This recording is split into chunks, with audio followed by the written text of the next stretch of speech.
Hello दोस्तों, मैं फिर से आपके लिए लेकर आया हूँ हैंडमेड्स टेल का एपिसोड 3 और एपिसोड 4। लेकिन वीडियो को शुरू करने से पहले मैं आपसे रिक्वेस्ट करूंगा कि अगर आपने इससे पहले वाले पार्ट्स को नहीं देखा है तो नीचे डिस्क्रिप्शन में जाकर उस लिंक पर क्लिक करें और पहले के पार्ट को जरूर देखें।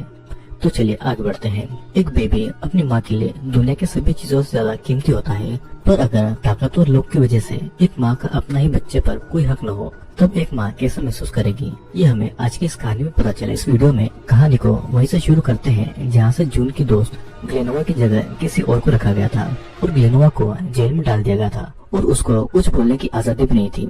यहाँ तक कि उसके मुंह को भी एक कपड़े से बंद कर दिया गया था। ग्लेनोवा को किस बात की सजा मिली थी ये हमें आगे पता चलेगा। अब फिर हमें जून के पास की कुछ चीजें दिखाई देती है जहाँ पर जून और मोरिया अपनी नॉर्मल लाइफ को जिए। जहाँ पर जून को पहले काम करने वाली लड़की नहीं दिखती है, उसकी जगह एक लड़के को रखा गया था और जून अपने ऑर्डर देती है, लेकिन उसका कार्ड नहीं चल रहा था। लेकिन जून ने पिछले ही दिन बैंक में पैसे डाले थे और तभी वहाँ पर लड़का बिना बात के जून और मोरिया को गाली देता है। ये बात उन दोनों को काफी अजीब लगती है, पर वे दोनों बात को ज्यादा नहीं बढ़ाती है और वहाँ से चली जाती है।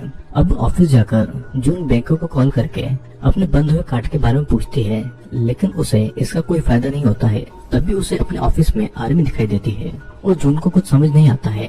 फिर उसी दिन जून को एक और शॉकिंग बात पता चलती है कि उसके ऑफिस की सभी लेडीज को काम से निकाल दिया गया है, वो भी बिना किसी गलती के। और ये फैसला उनके बॉस का भी नहीं था। जॉब के जाने से सभी लेडीज बहुत परेशान थी और किसी किसी के ऊपर तो उनके पूरे घर की जिम्मेदारी भी थी। ऑफिस के बाहर आते समय एक आर्मी मैन जून को अंडर हिज आई ये कहता है और जून को कुछ समझ नहीं आता है और वे सभी अलग आर्मी लग रहे थे। कहानी अब फिर से प्रेजेंट टाइम में आती है और जून जहाँ पर रह रही थी वहाँ के लोग और मेड्स उसका बहुत ही अच्छी तरीके से ख्याल रख रहे थे। उनको लग रहा था कि जून प्रेग्नेंट है क्योंकि जून ने मेड से इस महीने सैनिटरी पैड नहीं मांगे थे।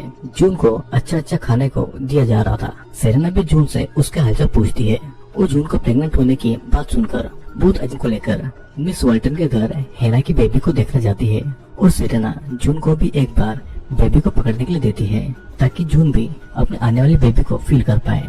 बेबी को पकड़कर जून को अपने बेटे की याद आती है और वहीं पर जून को मिस वाल्टन से पता लगता है कि बेबी यानी कि एंजेला हेना का दूध पी रही थी और दूध पीने के बाद में मिस वाल्टन ने जब बेबी को अपने पास में लिया था तो हेना ने उसको काट लिया था। मिस वाटलैम इस बात को लेकर हेना से बहुत गुस्सा थी और मिस वाटलैम तो यहाँ तक कहती है कि बेबी जब माँ का दूध पीना खत्म कर देगी तब वो खुद हेना को घर से बाहर निकाल देगी। और इसे सुनकर जून को काफी ज्यादा बुरा लगता है। जब सभी औरतें यहाँ पर बातें कर रही थी तब जून हेना से बात करने जाती है और भले ही अपने बेबी पर हेना का कोई हक न हो फिर भी वो अपने बेबी को लेकर बहुत ज्यादा खुश थी। लेकिन आज जो हेना ने मिस वाटलैम के साथ में किया था, जून फिर से उसे वो सब करने से मना करती है, नहीं तो अथॉरिटी और अमीर लोगों के साथ लड़के हेना अपनी जान को खतरे में डाल देगी। लेकिन हेना को किसी बात की भी फिक्र नहीं थी। जब तक वो बेबी को दूध पिला रही थी तब तक वे लोग उसकी सारी बातें मानने को तैयार थे। हेना को तो ये भी लग रहा था कि मिस्टर वाटलैम उसे असली में बहुत ज्यादा प्यार करता है, बल्कि ये तो मिस्टर वाटलैम की आवाज है। जून सेरेना से माफी मांगती है क्योंकि उसने बिना परमिशन हेना से बात की थी। लेकिन सेरेना को लग रहा था कि जून प्रेग्नेंट है, इसलिए वो उसे कुछ भी बुरा भला नहीं कहती है। जब जून घर की तरफ आ रही थी तो वो निक से ग्लेनोवा के बारे में पूछती है और उसको हेना के बेबी के बारे में भी बता देती है। लेकिन निक के हाथ में भी कुछ नहीं था। जून ग्लेनोवा की दोस्त थी और ये बात निक ने अथॉरिटीज को बता दी थी, तो कुछ अथॉरिटीज के लोग उससे बात करने के लिए आए हुए थे। वे लोग जून से ग्लेनोवा के बारे में पूछते हैं कि उसने उससे क्या बात करी थी और क्या उससे पहले से ही पता था कि ग्लेनोवा एक लेस्बियन है और उसकी एक वाइफ भी है। जून अगर थोड़ा भी देर से जवाब देती तो उसे इलेक्ट्रिक गन से इलेक्ट्रिक शॉक दिया जाता था। जून अपनी आवाज उठाती है क्योंकि उसके अनुसार लेस्बियन और गे कोई अपराध नहीं है, जिसे सुनकर अथॉरिटीज की लेडी जून को बहुत बुरी तरीके से मारती है और सही टाइम पर सेरेना आकर जून को प्रेग्नेंट बोलकर उसे बचा लेती है। जून प्रेग्नेंट है ये सुनकर वहाँ की अथॉरिटीज के लोग उसे कांग्रेचुलेशन करते हैं और वहाँ से चले जाते हैं। अब कहानी फिर से पास्ट की तरफ आती है जहाँ पर जून और मोरिया देश में लेडीज के लिए बदले हालत के लिए परेशान थी और अब तो सरकार ने एक नया लॉ निकाल दिया था जिसके मुताबिक औरतों का अपनी संपत्ति पर कोई भी हक नहीं रहेगा और उनको मर्दों पर डिपेंड होना पड़ेगा। वुमेन के लिए एयरपोर्ट्स भी बंद कर दिए गए थे जिसकी वजह से वे लोग देश छोड़कर भी नहीं जा सकती थी। कहानी अब फिर से प्रेजेंट टाइम में आती है जहाँ पर ग्लेनोवा को कोर्ट ले जाया गया था सिपाही, तो वहाँ से भागने के लिए एक आर्मी मैन को सेड्यूस करने लगती है और वो आर्मी मैन उसकी बातों में नहीं आता है और ग्लेनोवा को कोर्ट के अंदर ले जाता है जहाँ पर उसकी वाइफ मार्था को भी लाया गया था। और उन दोनों को रूल से हटकर एक दूसरे के साथ में सेक्सुअल रिलेशनशिप रखने की वजह से मौत की सजा सुनाई जाती है। दोनों को फिर एक गाड़ी में डालकर एक जगह पर ले जाया जाता है और आखिरी वक्त में दोनों एक दूसरे के सामने बैठे हुए थे, लेकिन उनके मुंह पर कपड़ा होने की वजह से दोनों चाहकर भी कुछ बोल नहीं पाते हैं।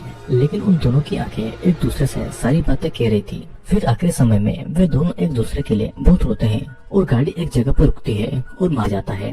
ग्लेनोवा अपनी आंखों के सामने अपनी वाइफ को तड़प तड़प कर मरता हुआ देख लेती है, लेकिन मजबूर होने के कारण वो कुछ नहीं कर पाती है। अब इस तरफ जून के रूम में निक आता है और उसका हालचाल पूछता है और उसी की वजह से जून को अथॉरिटी से इतनी तकलीफ हुई थी और बातों ही बातों में दोनों एक दूसरे के लिए प्यार महसूस कर रहे थे, पर दोनों एक दूसरे के लिमिट को जानते थे और लिमिट क्रॉस करने पर क्या सजा मिल सकती थी उन्हें ये भी पता था। तो इसीलिए निक उस रूम से चला जाता है। अब उसी रात को जून को पता चलता है कि वो प्रेग्नेंट नहीं है और उसे बस देर से पीरियड्स आना शुरू हुए हैं। सीन कट होता है और कहानी फिर से पास्ट की तरफ आती है, जहाँ पर जून और मोरिया के जैसे सरकार के नए लॉ को लेकर प्रोटेस्ट करने के लिए आए थे। लेकिन देखते ही देखते बात बहुत ज्यादा बिगड़ जाती है और वहाँ की आर्मी गोली चलाने लगती है। लेकिन आर्मी किसी भी औरत को नहीं मारते हैं और वे लोग बस आम मर्दों को ही मार रहे थे। किसी तरह गोलीबारी में डर में छुप जाते हैं। अगेन सीन कट होता है और कहानी फिर से प्रेजेंट टाइम में आती है, जहाँ पर हम देखते हैं कि सेरेना बहुत खुश थी जून के प्रेग्नेंट होने की बात को लेकर, और यहाँ तक कि वो बेबी के लिए एक रूम भी तैयार कर देती है, जो कि वो जून को दिखाती है। जून सेरेना को बता देती है कि वो प्रेग्नेंट नहीं है और उसे कल रात को ही पीरियड आया है, जिसे सुनकर अब तक स्वीट बिहेव कर रही सेरेना पूरी तरीके से चेंज हो जाती है और जून को घसीटकर एक रूम में बंद कर देती है और उसे धमकी देती है कि जब तक वो परमिशन न दे वो इस रूम से बाहर नहीं निकलेगी। अब इधर जब ग्लेनोवा को वेट पार्ट का ऑपरेशन कर दिया गया था, अथॉरिटीज की एक लेडी एरिका आकर उसे कहती है कि वो अब बस बेबी को पैदा करने के काम में आएगी। एरिका यहाँ पर ग्लेनोवा को लेस्बियन होने की वजह से उसको गाली देकर उसका मजाक बनाकर वहाँ से चली जाती है। अपनी ऐसी हालत को देखकर ग्लेनोवा बहुत ज्यादा रोती है और ये एपिसोड यहीं पर खत्म होता है। दोस्तों, इस एपिसोड में दिखाया जाता है कि किस तरह देश में जिसके तहत उनको मौत की सजा सुनाई जाती है और नए लॉ के हिसाब से सभी वुमेन्स को जॉब से निकालकर और उनकी प्रॉपर्टी और पैसों से उनका अधिकार हटाकर उनको बस बच्चे पैदा करने के लिए रखा गया है और आम औरतों की देश में कोई इज्जत नहीं थी और इसीलिए होटल के वेटर तक मोरिया और जून को गाली दे रहे थे।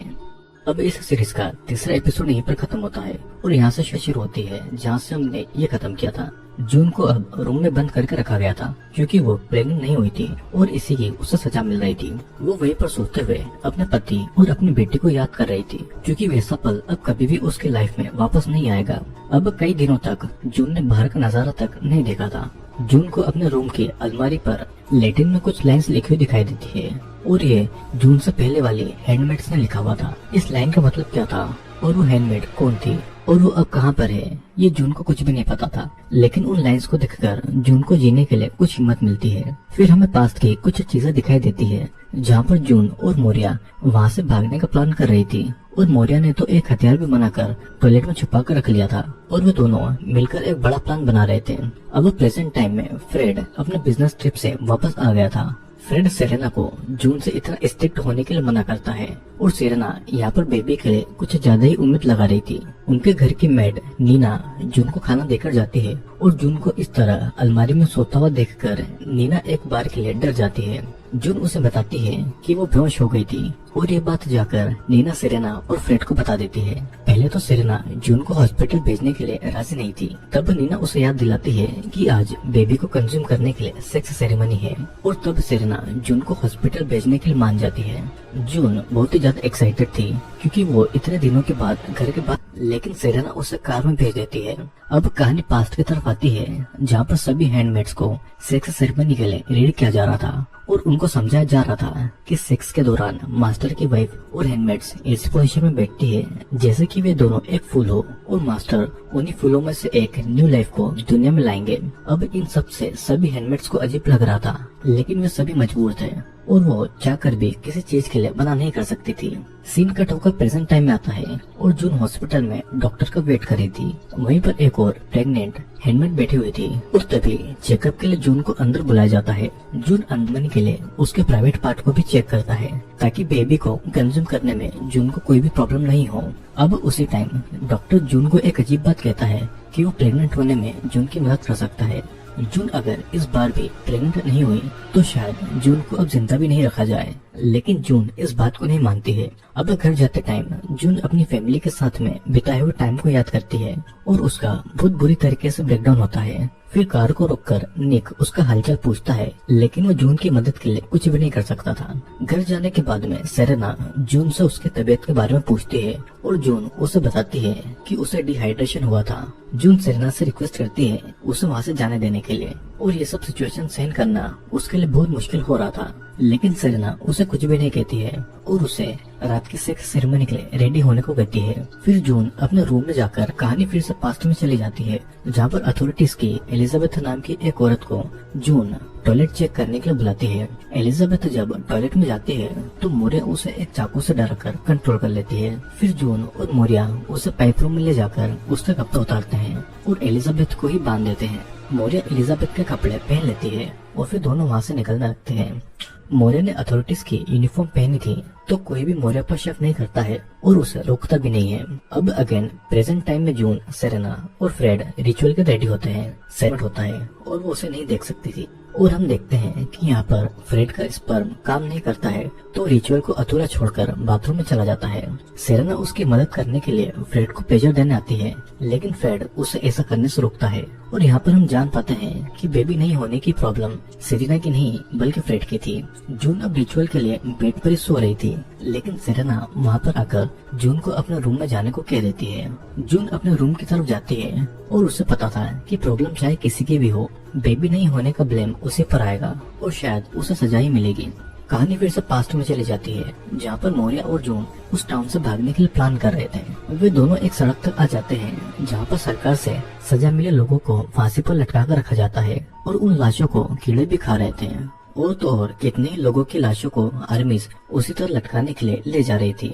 ये सब देखकर मोरिया और तो इसका अंजाम बहुत बुरा हो सकता था। दोनों फिर एक ट्रेन स्टेशन तक आ जाते हैं और स्टेशन पूरी तरीके से बदल गया था, इसीलिए उनको कुछ भी समझ नहीं आ रहा था। मोरिया ने अथॉरिटीज के कपड़े पहने थे तो वो जून को कुछ दूर पर छोड़कर वहीं पर खड़े एक आर्मी से बोस्टन की ट्रेन के बारे में पूछने जाती है और उसी समय जून के पास में कुछ आर्मी के लोग आते हैं और उसे वहाँ पर खड़ा रहने के कारण पूछते हैं, क्योंकि हैंडमेड्स पार्टनर के बिना कहीं भी अकेले नहीं जा सकती थी। जून वहाँ पर अकेली खड़ी थी और उसी समय ट्रेन वहाँ पर आती है। मोरिया चाहकर भी जून को नहीं बचाती है, नहीं तो वो खुद भी फंस सकती थी, क्योंकि अगर वो अकेले ही वहाँ से निकल जाती तो शायद वो जून के लिए मदद ला सकती थी।